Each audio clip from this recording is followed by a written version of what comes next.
Hi friends, welcome to నానమ్మ village వంటలు. అందరు బాగున్నారా? అందరు బాగుండాలి, అందులో నేను కూడా ఉండాలి. ఈరోజు వీడియోలో అయితే మనమైతే లివర్ ఫ్రైని అయితే చేసుకోబోతున్నాం.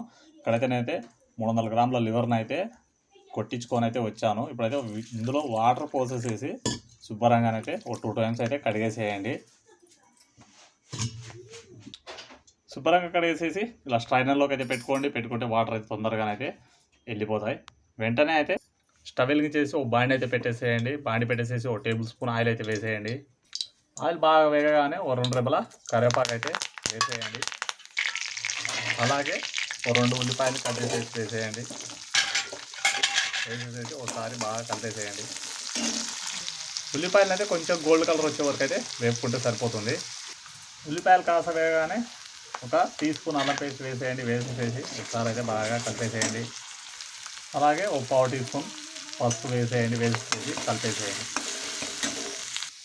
ఉల్లిపాయలు అయితే ఈ మాత్రం వేగిన తర్వాత మనం ముందుగానే కడిగి పెట్టుకున్న లివర్ అయితే వేసేసి ఒకసారి బాగా కలిపేసేయండి. లివర్ వేసి ఒకసారి బాగా కలిపేసిన తర్వాత ఒక ప్లేట్ అయితే పెట్టేసేసి ఒక 2 నిమిషాలు అలా వేగనివ్వండి.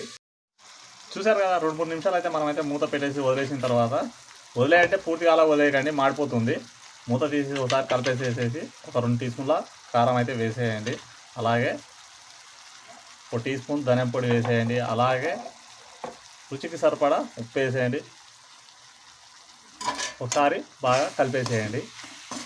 పెద్ద మసాలాలు అయితే ఏం వాడట్లేదు, మన ఇంట్లో ఉండే వాటితోనే ఈజీగా చేసేస్తున్నాను.